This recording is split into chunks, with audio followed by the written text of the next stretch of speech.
10 years had turned Farouk Ishaya's world into a hall of mirrors, where every reflection showed a man who had traded his soul for a shadow.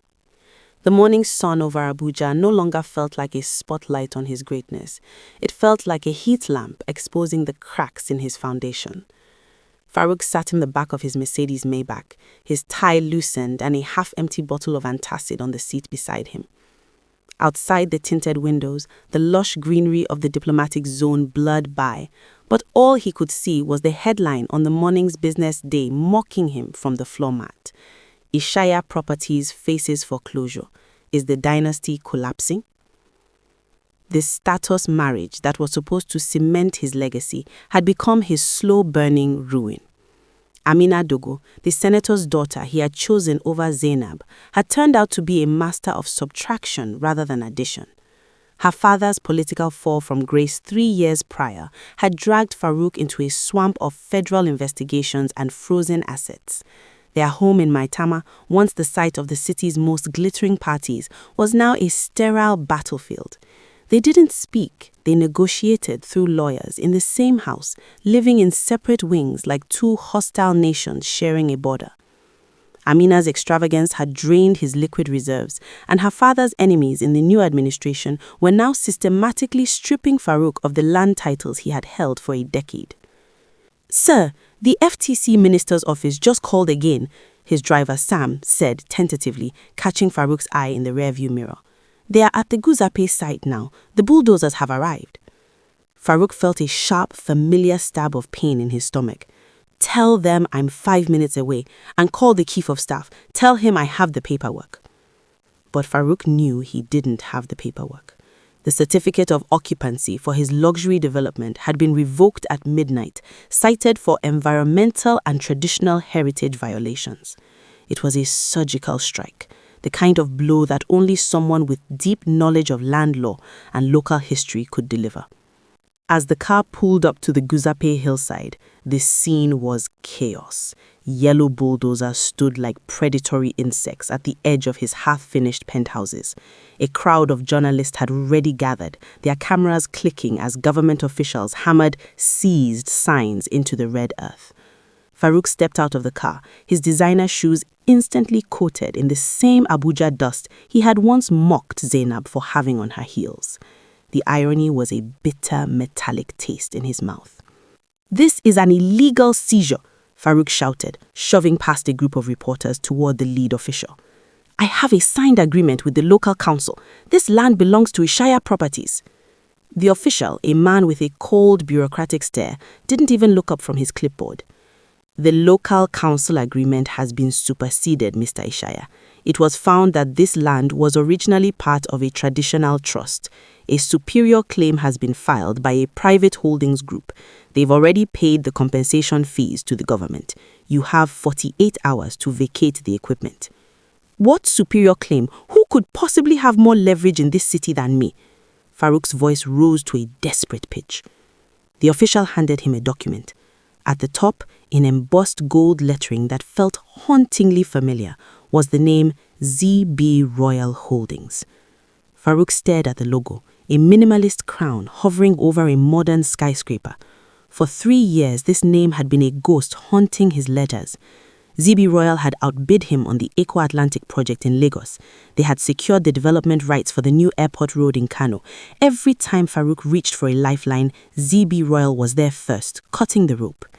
He had spent millions trying to unmask the CEO, but the company was a fortress of legal NDAs and northern traditional proxies. "They are based in the north, aren't they?" Farouk whispered, more to himself than the official. "Their headquarters are in Abuja now, though I hear the chairwoman rarely grants audiences. She's particular about who she does business with." Farouk walked back to his car, his legs feeling like lead. He looked up at the skeletal remains of his project, the concrete pillars looking like the ribs of a dead animal. He was losing everything. His bank accounts were hemorrhaging, his reputation was in tatters, and his mother, Hajia Hadiza, was currently in a private hospital in London, her heart failing under the stress of their dwindling fortune. He realized then that this wasn't just a business rivalry. This was a siege. Someone wasn't just trying to beat him, They were trying to erase him. "Sam," Farouk said as he climbed back into the Maybach, his voice trembling. "Drive to Zenith Heights.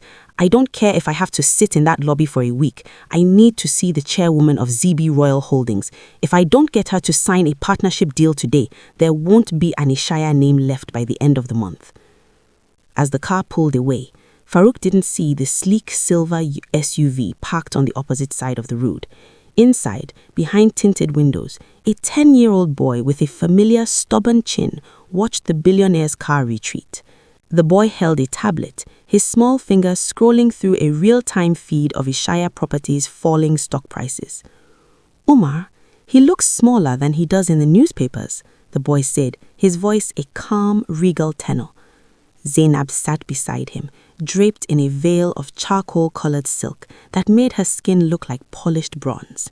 She didn't look at the bulldozers, and she didn't look at the man she had once loved. She looked at the son she had raised in the shadows of a palace, the boy who carried a king's blood and a commoner's grit. "Pride always makes a man look larger than he is, Umar," Zainab replied, her voice like a cool breeze over embers. She tapped the glass of the window, and the driver began to move. "Let him wait in the lobby, Umar. Let him wait 12 hours, just like I did. We have a meeting to prepare for, and I want him to be at his very hungriest when we finally feed him the truth." The lobby of Zenith Heights was a cathedral of glass and brushed steel, a temple to a new kind of power that made Farouk's old money sensibilities feel dusty and outdated. The air here was thin, chilled by a silent industrial-strength cooling system that seemed to freeze the very oxygen in his lungs. Farouk stood at the reception desk, his sweat-stained collar a sharp contrast to the pristine white uniform of the receptionist. Behind her, a massive slab of black granite bore the Z.B Royal Holdings logo in gold, a crown that looked less like a piece of jewelry and more like a fortress. "I have already told you, Mr. Ishaya," the receptionist said, her voice as smooth and unreachable as polished glass. "The chairwoman does not take unscheduled meetings, especially not with companies currently under federal investigation." "It's a merger opportunity, not a plea," Farouk lied, his voice cracking. He adjusted his jacket, trying to summon the Oga energy that used to make bank managers tremble. He was the great Farouk Ishaya, the man who once decided which contractors lived or died in this city, and yet he was being treated like a common petitioner at a local council office. The memory of the palace gates in the north flashed unbidden in his mind, the way he had joked about Zainab's village roots. He shook the thought away, but it clung to him like the fine harmattan dust outside. By the 4th hour, the caffeine from his morning espresso had worn off, leaving a hollow, jittery ache in his chest. He watched high-powered lawyers and international investors whisked into the private elevators with a nod and a smile.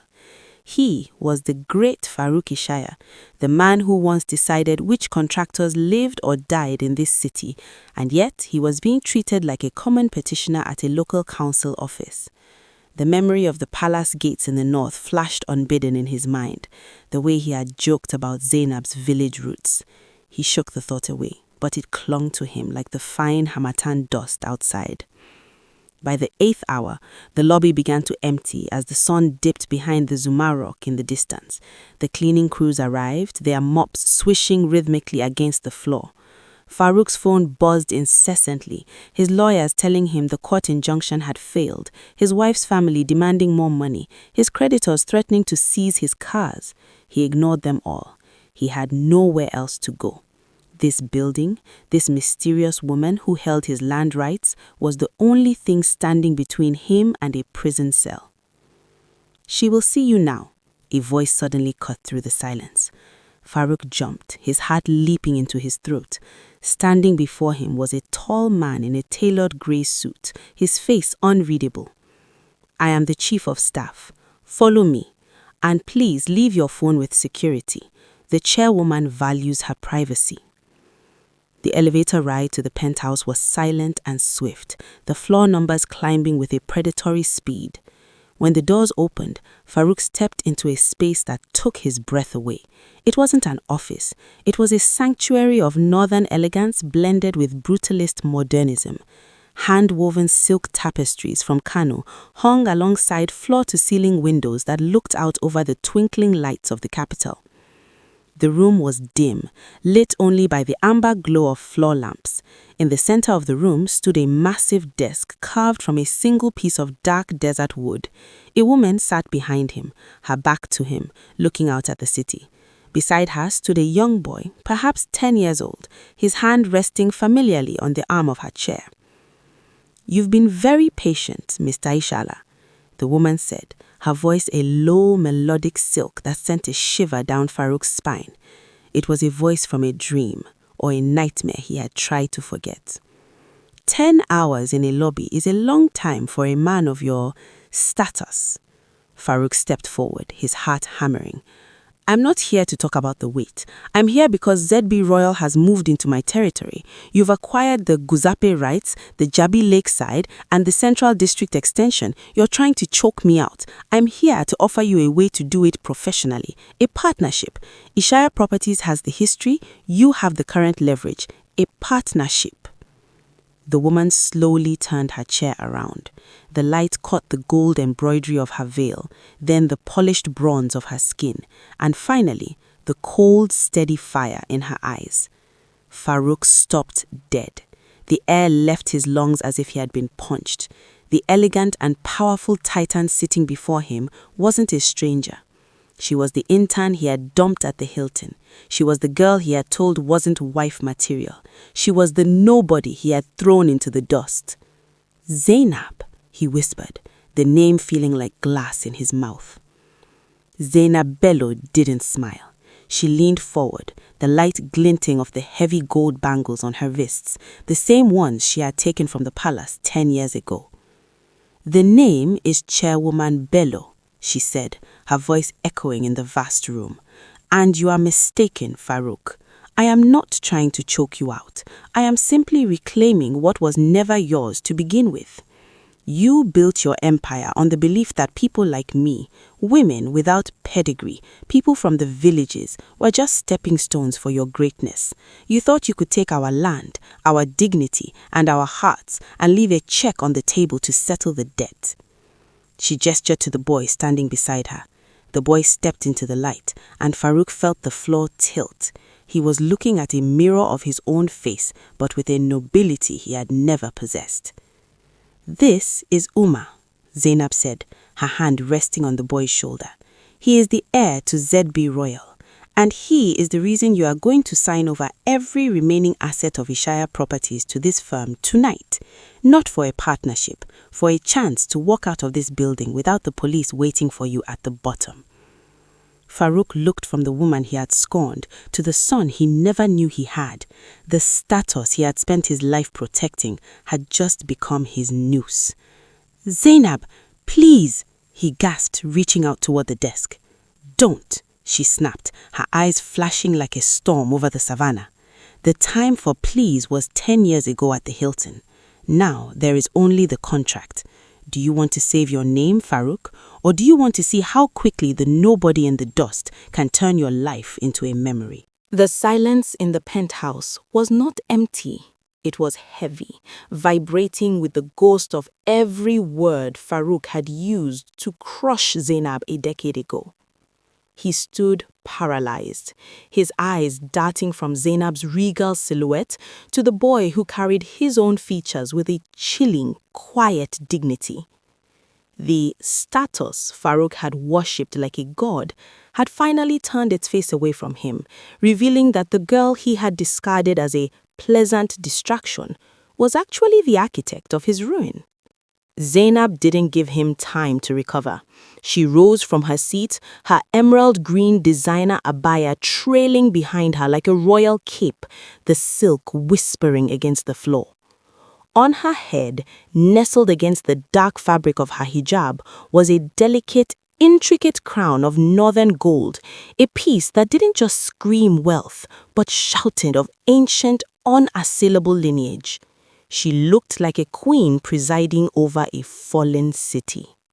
Sit down, Farouk, she commanded. It wasn't a request, it was an order given to a subordinate.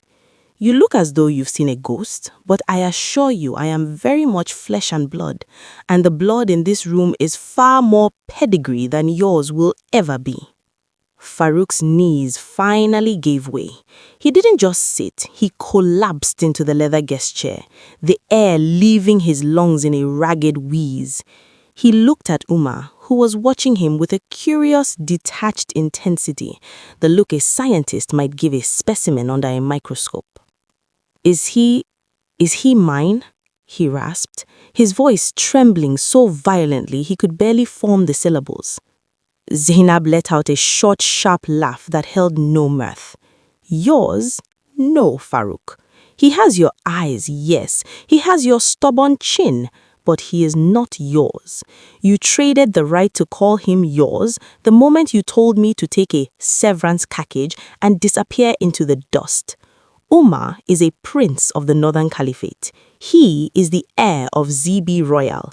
He is everything you dreamed of for a legacy, but he is the one thing you can never, ever own. She walked around the desk, stopping just inches from him. The scent of her perfume, expensive oud and roses filled his senses, a stark contrast to the smell of his own desperation. You wanted to marry a dynasty, Farouk. You are so blinded by the Dogo family's political titles that you never bothered to ask about my mother's people. You never realized that the village girl you mocked was the daughter of an emir who could buy and sell your father's entire company with a single stroke of a pen. Farouk looked up at her, his face a mask of shattered pride. Why now, Zainab? Why wait 10 years to show yourself? You could have destroyed me years ago. Because I wanted you to build it all first. I wanted you to reach the very top of the mountain, to feel the wind on your face and believe you were a god. Because the fall is so much more delicious when you have so far to drop. She snapped her fingers and her chief of staff stepped forward, placing a thick leather folder on the desk. This is the final acquisition agreement. Z.B. Royal is taking over Ishaya properties in its entirety. Every plot of land, every half-finished skyscraper, every bank debt. You will sign over your board seat, your shares, and your remaining personal assets in Abuja. Farouk's hand shook as he reached for the folder. And if I don't? If I fight you in court? Then you go to prison, Zainab said flatly. I have the evidence of the illegal land title transfers your father made in the north 30 years ago. I have the records of the bribes you paid to the previous FTC minister. I have enough to make the Ishaya name a curse in this country for the next 50 years. But if you sign, you walk away. You keep your freedom, though you lose your throne. Farouk looked at Umar again. The boy hadn't moved. He stood there with a terrifyingly calm poise, the living proof of Farouk's greatest mistake. Can I speak to him, to my son? Umar looked at his mother, waiting for her permission. Zainab nodded slowly. The boy stepped forward, stopping a respectful distance from the broken man in the chair. My mother told me about you, Umar said, his voice a clear, steady tenor. She said you are a man who measured the world in shoes and surnames. She said you are afraid of anything you couldn't buy. I used to wonder if she was being harsh, but seeing you now, I see she was being kind. The words were a final lethal blow. Farouk felt something inside him snap, the last tether of his ego. He reached for the pen, his fingers fumbling. He didn't look at the contract. He didn't look at the price. He signed his name over and over, page after page, watching his empire vanish with every stroke of ink.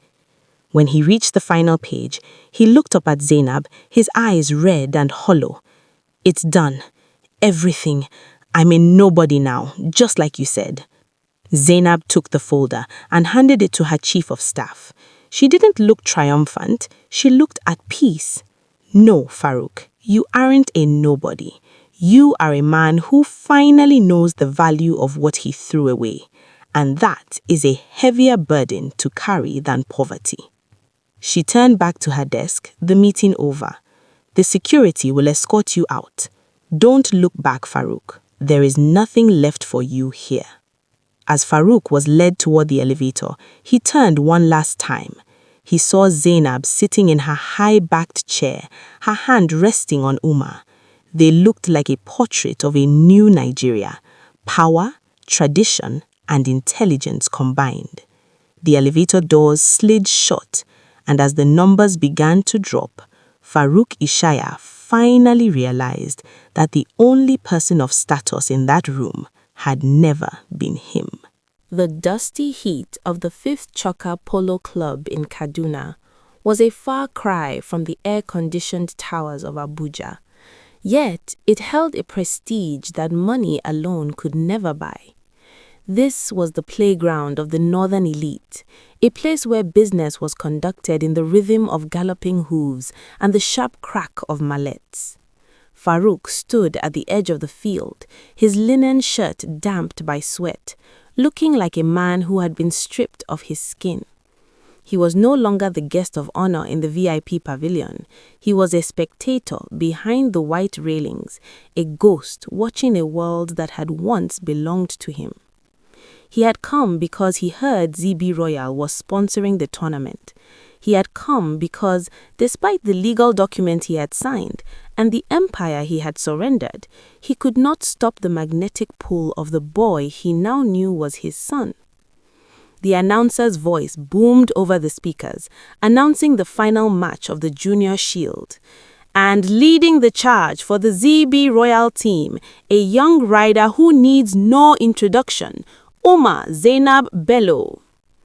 Farouk's breath hitched as a white stallion thundered past, its mane flying in the wind. Astride the powerful beast was Umar. The boy looked magnificent in his riding gear, his posture upright and fearless. But it wasn't just his skill that stopped Farouk's heart. It was the way he moved. Umar didn't just ride the horse, he commanded it with a cold, calculated precision. When the opposing team tried to box him in, Umar didn't panic. He waited for the exact microsecond of an opening, then leaned into the stallion's neck, his eyes narrowing with a familiar predatory focus. "He plays exactly like you used to," a voice said beside him. Farouk turned to find Zainab standing there. She was dressed in an understated but regal cream-colored kaftan, her eyes shielded by dark glasses. She wasn't looking at Farouk, she was watching her son. "He has your temperament on the field," she continued, her voice devoid of the vitriol from the boardroom. "The same stubborn refusal to lose, the same way he calculates 3 moves ahead of everyone else. I try to raise him to be humble, but nature is a stubborn thing, Farouk. The Ishaya fire burns in him, whether I like it or not." Farouk looked back at the field, just as Umar struck the ball, a clean, powerful hit that sent it soaring between the goalposts. The crowd erupted in cheers. Umar didn't celebrate with a shout, he simply circled his horse back, his face a mask of stoic triumph. "He's incredible," Farouk whispered, his eyes stinging. "Zainab, I know I have no right. I know the contract says I should stay away. But seeing him, it's like looking at the best parts of myself that I threw away." Zainab finally turned to look at him. For the first time, she saw the man behind the billionaire, broken, humbled, and genuinely grieving. Temperament is a gift, Farouk, but it's also a curse. In you, that fire became arrogance. It became a tool to burn people down. I am raising Umar to use that fire to build, to protect, and to lead. He has the Ishaya spark, yes, but he has the northern royal blood to contain it. As the match ended, Umar rode his horse toward the sidelines. He dismounted with a fluid grace, handing the reins to a groom. He saw his mother and began to walk over. But then his gaze fell on Farouk. The boy stopped. The air between them felt charged like the moments before a thunderstorm. Umar walked closer, his boots crunching on the dry grass. He looked at Farouk, not with the coldness of the boardroom, but with a raw, searching curiosity. He reached up and wiped a smudge of dust from his forehead, a gesture so identical to Farouk's own habit when he was stressed that it made the older man's knees weak. "You came," Umar said simply. "I had to see you play," Farouk replied, his voice thick. "You were the best out there, Umar. Your backhand shot in the second choker, I've only seen a few professionals pull that off." A small, genuine smile flickered on Umar's face, the first time Farouk had seen it. It was a bridge built of shared DNA and a mutual love for the game. "My grandfather, the emir, says a man is only as fast as the horse he respects. I respect my stallion." Umar reached out, and for a fleeting second, his hand brushed Farouk's arm as he moved toward his mother. It wasn't a hug, but it was a connection. Farouk felt a jolt of something he hadn't felt in years: hope. "Mommy, can he stay for the trophy presentation?" Umar asked Mum. Zainab looked at Farouk, then at her son. She saw the longing in Farouk's eyes and the budding recognition in Umar's. She knew that while she could take Farouk's money and his company, she couldn't erase the mark he had left on her son's soul. "He can stay," Zainab said softly. "But Farouk, remember, you are a guest in his world now, not a ruler." As Umar ran off to join his teammates, Farouk stood in the dust of the polo field, a man with no empire, no status, and no crown. But as he watched his son hoist the silver trophy into the air, he realized he had found something far more valuable than a land title. He had found a legacy worth earning. The Harmattan had returned to Abuja, casting a thin, silvery veil of dust over the city's skyline. But inside the boardroom of Z.B. Royal Holdings, the air was as sharp and clear as a mountain spring. Farouk sat across from Zainab, the vast mahogany table between them feeling like an ocean he had finally learned how to navigate. He was a different man from the one who had collapsed into a chair here weeks ago. His designer suit was gone, replaced by his simple, well-tailored kaftan, and the frantic, predatory light in his eyes had been replaced by a quiet, heavy stillness. Zainab sat perfectly poised, her presence radiating a power that no longer needed the support of a gold crown or a loud voice.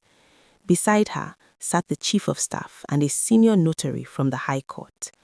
Between them lay a single ivory-colored document. It wasn't a property deed or a share transfer. It was a legal declaration of paternity and an affidavit of honor.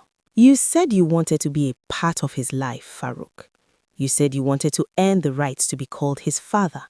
But a house built on a lie cannot stand, and I will not have my son's identity exist as a whispered secret in the corridors of power." Farouk looked at the document. It was a formal admission that he had knowingly abandoned Zainab while she was pregnant, a confession of his attempt to suppress her heritage, and a full legal recognition of Umar as his firstborn and legitimate heir. In the world of the Nigerian elite, where pedigree was everything, this document was a self-inflicted wound. It would forever archive his cruelty and his shame in the public record. "By signing this," Zainab continued, "you are not gaining a company back. You are not reclaiming your board seat. You are simply telling the truth. You are giving Umar back the honor you tried to steal from him at the Hilton 10 years ago. Only then will I release the funds to settle your mother's medical bills in London and stop the foreclosure on your family's ancestral home in the village. I will help you, Farouk, but only as the man who was brave enough to own his sins." Farouk picked up the pen. He didn't hesitate this time. He didn't look for a loophole or a way to protect his status. He thought of Omar at the polo field, the way the boy looked at him with a mixture of caution and hope. He realized that for 10 years he had been a billionaire who owned nothing, while Zainab had been a nobody who possessed the world. He signed his name with a firm, deliberate hand, As the notary stamped the final page, Farouk felt a strange lightness, as if a physical weight had been lifted from his shoulders. The 5 million naira slap had finally been returned, but not with violence, with the truth. "It is done," Farouk whispered, pushing the folder across the table. "My honor was never in my bank account, Zainab. I see that now. It was in the woman I was too small to value and the son I was too arrogant to deserve." Zainab took the document and handed it to her chief of staff. For the first time in a decade, the icy wall in her gaze softened. She saw the man she had once loved, not as a titan or a villain, but a human being who had finally found the bottom of his own soul. The doors to the boardroom opened, and Umar walked in. He looked from the document to his father, then to his mother. He didn't need to read the legal jargon to understand what had happened. He walked over to Farouk and placed a hand on his shoulder. It wasn't a gesture of a subordinate to a master, but of one man acknowledging another. "My grandfather says that a man who admits his fault is stronger than a man who wins a war," Umar said quietly. Zainab stood up and walked toward the window, looking out over the city she had conquered. She had started as a black sheep, a runaway princess in the dust of Abuja, and she had returned as a queen who held the keys to the kingdom. She had protected her son, reclaimed her lineage, and forced the world to see her exactly who she was. "The debt is settled, Farouk," Zainab said, turning back to him with a faint, graceful smile. "You are no longer a stranger, and you are no longer a billionaire. You are just a father. And if you are willing to work, there is a place for you in the Northern Development Project, not as a CEO, but as a site manager. You will learn to build from the ground up in the same dust you thought was beneath you." Farouk stood and bowed his head, a gesture of true respect. "I would be honored, chairwoman."